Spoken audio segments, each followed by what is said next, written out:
பாருங்க பாருங்க வெள்ளத்தை பாருங்கள் அப்படின்னு குஜராத்ல எடுத்தது, ஆந்திரால எடுத்தது, கேரளால எடுத்தது, எல்லாத்தையும் கொண்டு வந்து மொத்தமா உத்தரகண்ட்ல பெருவெள்ளத்துல எடுத்தது எல்லாத்தையும் கொண்டு வந்து போட ஆரம்பிச்சிட்டாங்க. அப்புறம் அரசு அதெல்லாம் பொய்ன்னு சொல்றதுக்கு பாவம் அவங்க தனியா ஒரு வேலை பண்ண வேண்டியதா இருந்தது. அவ்வளவு பொய்ய சொல்லி எதிர்கட்சிகள் மிகப்பெரிய அச்சத்தை உண்டாக்கி வச்சிருந்தாங்க. இந்த வெள்ளத்தை அரசினுடைய தவறான முடிவால் ஏற்பட்ட வெள்ளம். கொஞ்சம் முன்கூட்டி இந்த வேலையெல்லாம் பார்த்து வச்சிருந்தாங்கன்னா இவ்வளோ பெரிய வெள்ளம், இவ்வளோ பேர் இறந்திருக்க மாட்டாங்க. 30 லட்சத்துக்கு மேற்பட்டவர்கள் தங்களுடைய வீட்டை தண்ணிக்கு பறி கொடுத்திருக்க மாட்டாங்க. பொருளாதாரமற்றவர்களாக தெருவில் வந்து நிறுத்தப்பட்டிருக்க மாட்டாங்க.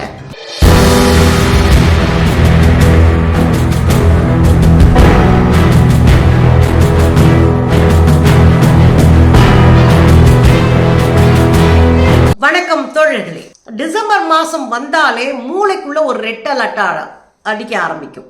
ஐயோ மழை வரப்போகுதோ, வெள்ளம் வரப்போகுதோ, பெரிய பாதிப்பை உண்டாக்க போகுதோ, நம்ம என்ன பண்ண போகிறோம் அப்படின்னு மனசுக்குள்ள ஒரு பதற்றம் தொட்டிக்கொள்ள ஆரம்பிக்கிறது. 2015 இருந்தே சென்னை வெள்ளக்காடுகளால் அழிக்கப்பட்டிருக்கிற ஒரு மாநகரமா இருக்கு. 2015 இருந்து வரலாறு சென்னை பெருவெள்ளத்தால் அழிந்து போன வரலாறாக இருக்கு. பல லட்சம் பேர் வீடுகளை இழந்து நிற்கிற ஒரு கொடூரமான சூழ்நிலைக்கு 2015 ஆனாங்க. கிட்டத்தட்ட 30 லட்சம் பேர் வீடுகளை இழந்தாங்க மீன்ஸ் வீடு தண்ணிக்குள்ள போயிடுச்சு, பொருள் பூரா தண்ணிக்குள்ள போயிடுச்சு. பொருள் தானங்க போகுதுன்னு நமக்கு தோணுங்க, உசுரை காப்பாத்திட்டோம்னு தோணும். அது உண்மையில தான் உசுரை காப்பாத்துறது பெரிய விஷயம். ஆனால் இந்த இழந்த பொருள்களை மீண்டும் சம்பாதிக்கிறதுக்கு நம்ம எடுத்துக்க வேண்டிய காலம் இருக்கு பாருங்க, அது ரொம்ப பெருசுங்க. எல்லாம் கையில் அப்படி காசை வச்சுட்டு அப்படி அள்ளி எரிஞ்ச பொருளை வாங்க போறோம் இல்ல, நம்ம டியூக்கு போட்டு ஒன்னொன்னா வாங்கி சேர்த்திருப்போம்.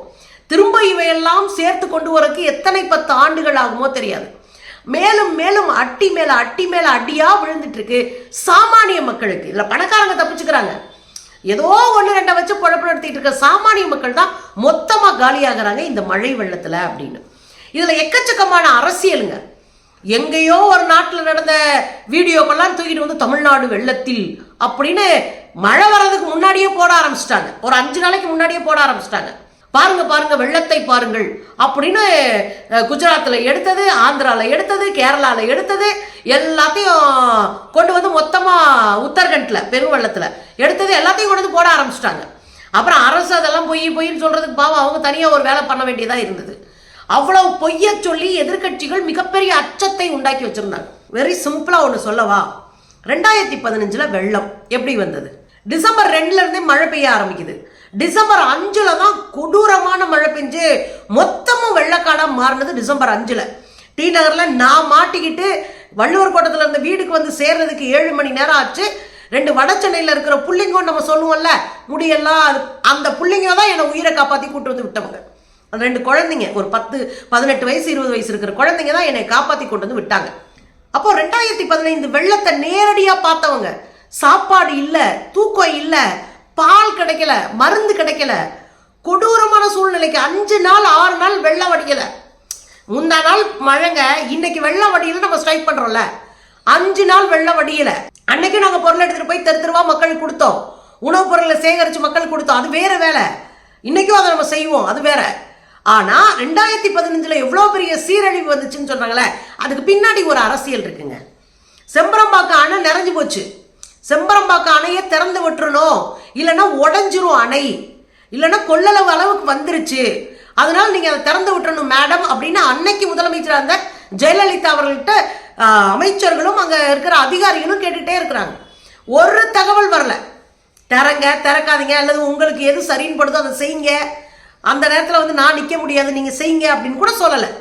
அமைதியா இருந்துட்டு நடுராத்திரி ஓகே சொல்லிட்டாங்க. இதுல என்ன ஆகி போச்சுன்னா அதுக்குள்ளேயும் பெருவெள்ளம் வர ஆரம்பிச்சிச்சு. ஒரு பக்கம் மழை, இடி, மின்னல், தண்ணி தெருவா குவிய ஆரம்பிச்சிருச்சு. இன்னொரு பக்கம் சாக்கடைகள் நிரம்பி தண்ணீர் வர ஆரம்பிச்சிருச்சு. இன்னொரு பக்கம் செம்பரம்பாக்கம் ஏரிய நடுராத்திரில யாருக்குமே சொல்லாம திறந்து விட்டாங்க. அந்த செம்பரம்பாக்கம் தண்ணி பெரிய வெள்ளமா சுனாமி மாதிரி வந்துருச்சு. இப்ப போற வார வழியில் இருக்கிற தண்ணியெல்லாம் மொத்தமா சேரும் போது அது பள்ளமா இருக்கிற அந்த பகுதி, முடிச்சூர் பகுதி போன்ற பகுதியெல்லாம் வீடுகள் முழுசா முங்கிருச்சுங்க. மாடி வீடு முங்கி போச்சு தண்ணியில. அப்ப பாத்துக்கோங்க எவ்வளவு பெரிய வேலை இருக்கு. சைதாப்பேட்டை அந்த பிரிட்ஜ் முங்கி மேல தண்ணி போகுதுங்க. அடையாறு பிரிட்ஜ் முங்கி மேல தண்ணி போகுது. அவ்வளவு தண்ணி போயிட்டு இருக்கு. 289 பேர் செத்து போனாங்க. அந்த கணக்கு வழக்க அரசு கையில கொடுக்கல. அரசினுடைய தவறான முடிவால தான் இந்த வெள்ளமே. இந்த வெள்ளத்தை அரசினுடைய தவறான முடிவால் ஏற்பட்ட வெள்ளம். கொஞ்சம் முன்கூட்டி இந்த வேலையெல்லாம் பார்த்து வச்சிருந்தாங்கன்னா இவ்வளோ பெரிய வெள்ளம், இவ்வளோ பேர் இறந்திருக்க மாட்டாங்க. 30 லட்சத்துக்கு மேற்பட்டவர்கள் தங்களுடைய வீட்டை தண்ணிக்கு பறி கொடுத்துருக்க மாட்டாங்க. பொருளாதாரமற்றவர்களாக தெருவில் வந்து நிறுத்தப்பட்டிருக்க மாட்டாங்க. அதுக்கப்புறம் 4000 ரூபா கொடுத்தாங்க வீட்டுக்கு. அதை வச்சு மக்கள் என்ன பண்ண முடியுங்க? 40,000 50,000 சொத்து போச்சு. வெறும் சாதாரணமாக ஒரு டிவி, ஒரு சின்ன ஃபேனு, ஒரு ஃப்ரிட்ஜு, ஒரு சின்ன மிக்சி, இது போனாலே 50,000 வந்துடுங்க. நான் சொல்றது ரொம்ப அடிப்படையான தேவைகளுக்கு ஒரு சின்ன பொருளாக வாங்கினா கூட 50,000 தேவை. எல்லாம் போச்சு, காரு போச்சு, வண்டி போச்சு, எல்லாம் போச்சு. பெரியவங்க குழந்தைங்க எல்லாம் தெருவில் நின்னாங்க. அப்போ இது இயற்கை பேரிடரா செயற்கை பேரிடரா சொல்லுங்க? இது செயற்கையாக வந்ததானே? இது செயற்கை பேரிடர். சரிங்க, அந்த செயற்கை பேரிடருக்கு மேடம் என்ன பண்ணாங்க? எத்தனை மந்திரிகளை எத்தனை ஊருக்கு அனுப்புனாங்க? வேடிக்கை பார்த்தாங்க.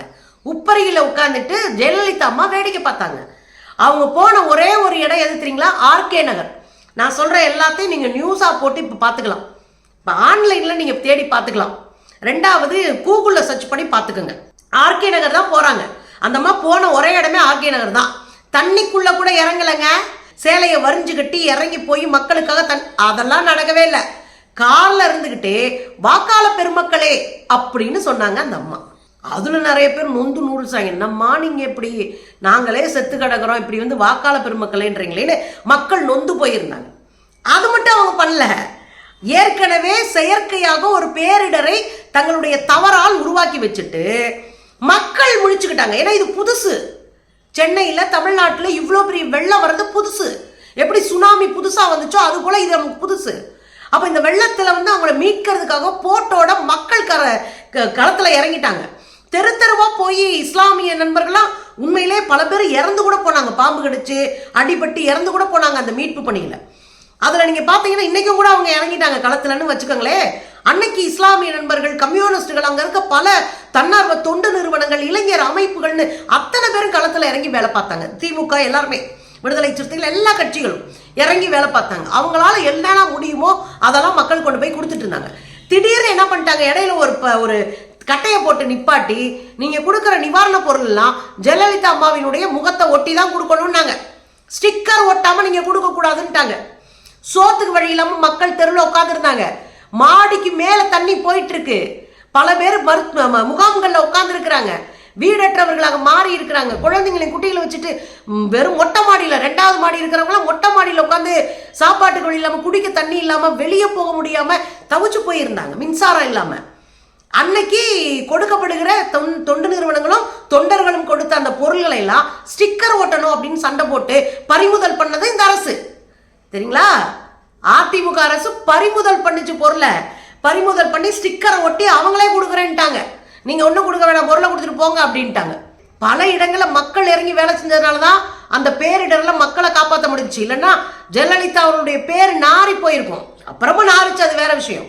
அதுக்கப்புறம் நீங்க பாருங்க, இந்த பொருள்கள் எல்லாம் போய் அத்தனை பேரும் செத்து, ஒருத்தரும் பார்க்க நாதியத்து போய் மக்களை காப்பாத்தி எல்லாம் தூக்கி மேலே ஏறி வந்த பிறகு 4000 ரூபான்னு அறிவிச்சு ரேஷன் கடையில் கியூல நிக்க விட்டாங்க அந்த அம்மா. அப்படித்தான் அவங்க பண்ணது.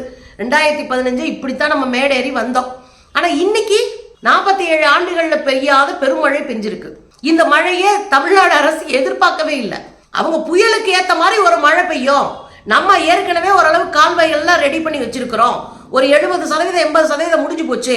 அதனால தண்ணியை கொஞ்சம் கடத்தி விட்டோம்னா ஊருக்குள்ள தண்ணி இருக்காது, நம்ம அப்புறம் அதை சரி பண்ணிக்கலாம் அப்படின்னு அவங்க முடிவு பண்ணிட்டு தான் அவங்க அதுக்கான ஏற்பாடுகளை எல்லாம் பண்ணி வச்சிருந்தாங்க. ரொம்ப அறுக்கிற மிஷினு, 17 மீட்பு குழுக்கள், படைகள் 17 படை, அதோட சேர்ந்து நிறைய மருத்துவர்கள், மருத்துவமனைகளை ரெடியாக்குனது.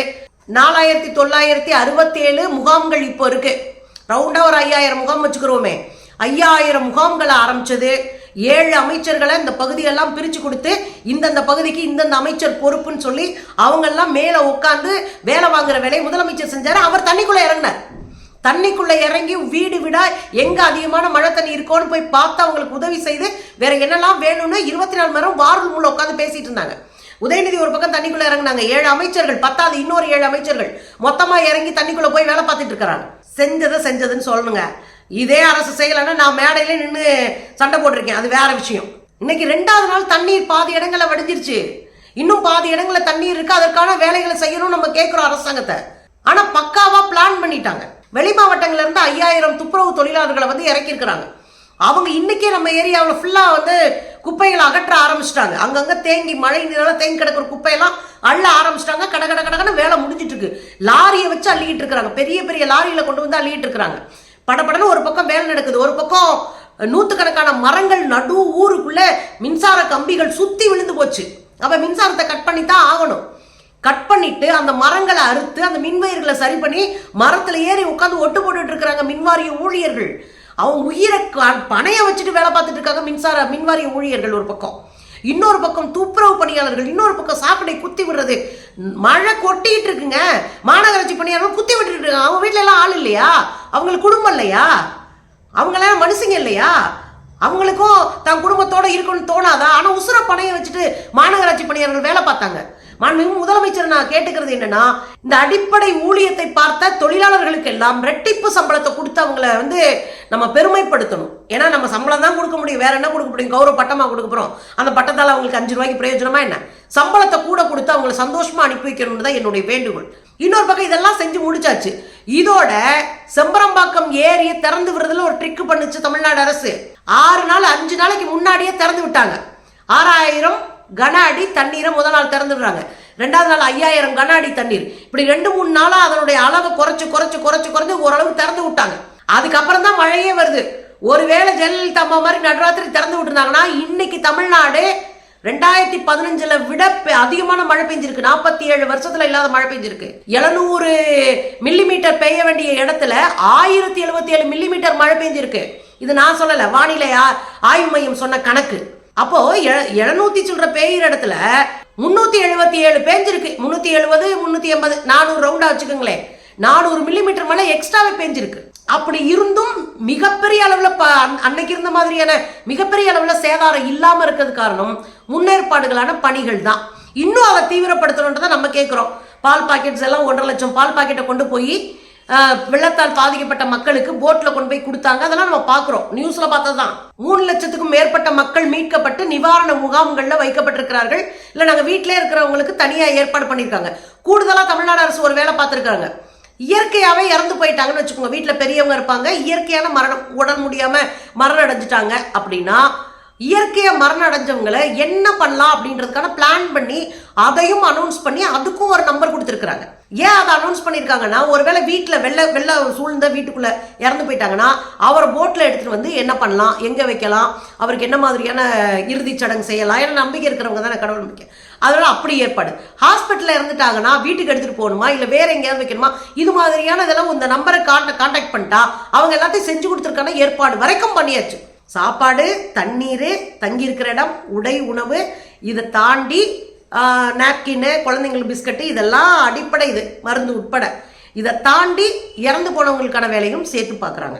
அது இல்லாம போட்ல மீட்டு வரலாம், ஆனா வீட்டை விட்டு வரமாட்டாங்க அப்படின்றவங்களுக்கு மாடியில ஹெலிகாப்டர் வழியாக உணவு போடப்பட்டு இருக்கு. அப்ப நம்ம என்ன பார்க்கிறோம் அப்படின்னா, ஏதோ ஒரு வழியில மக்களுக்கான ஒரு மிகப்பெரிய வேலையை அரசு செய்யறாங்க. நம்ம பாராட்டுறோம். இன்னமும் கூடுதலாக கூட நிற்போம், அதெல்லாம் வேற. ஆனால் வட சின்ன பகுதியிலையும் இன்னும் பள்ளிக்கரணை போன்ற பின்னாடி இருக்கிற ஊர்கள்லையும் இடுப்பளவு தண்ணி இன்னும் குறையல. அதுக்கான காரணங்களை யோசிச்சுட்டு இருக்கிறத விட அந்த மக்களை அந்த தண்ணியிலேருந்து பாதுகாக்கிறதுக்கான கூடுதல் வேலையில அரசு இறங்கணும். அது குறிப்பாக வடச்சென்னையில பெரிய அளவில் தண்ணி இருக்கு. இன்னைக்கு நான் என்னுடைய தோழி அனுப்பின வீடியோவை பார்த்தேன். அந்த தண்ணியை போக்குறதுக்கான வழியே இல்லைன்றாங்க, சாக்கடை அடைச்சு நிற்கிதுன்றாங்க. ஸோ கேரளால இருந்து இந்த சாக்கடைகளில் அடைப்படுப்பதற்கான கருவிகளை வரவழைச்சு கடகடன்னு அடைப்பு எடுத்து விட்டுட்டு 1 நாள் 2 நாள்ல இந்த ஒட்டுமொத்த தண்ணியும் காய வைத்து அந்த மக்களை காப்பாற்றுறதுக்கான ஏற்பாடுகளை வேற என்னென்ன ஊத்தி இருக்கு, நான் எனக்கு தெரிஞ்சதை சொல்றேன், என்னென்ன ஊத்தி இருக்கோ அதெல்லாம் பயன்படுத்தி மக்களை காப்பாற்ற வேண்டும். மக்களை அடிப்படை வசதி இருக்காங்களான்னு பார்க்கணும். தெருவுக்கு சமூக செயல்பாட்டாளர்கள், தொண்டு நிறுவனங்கள் எல்லோரையும் தெருவுக்கு அனுப்புங்க. எங்கெல்லாம் பாதிப்பு அதிகமா இருக்கோ அங்க முதல்ல போய் நில்லுங்க. இன்னும் கூடுதலாக இயங்கணும்.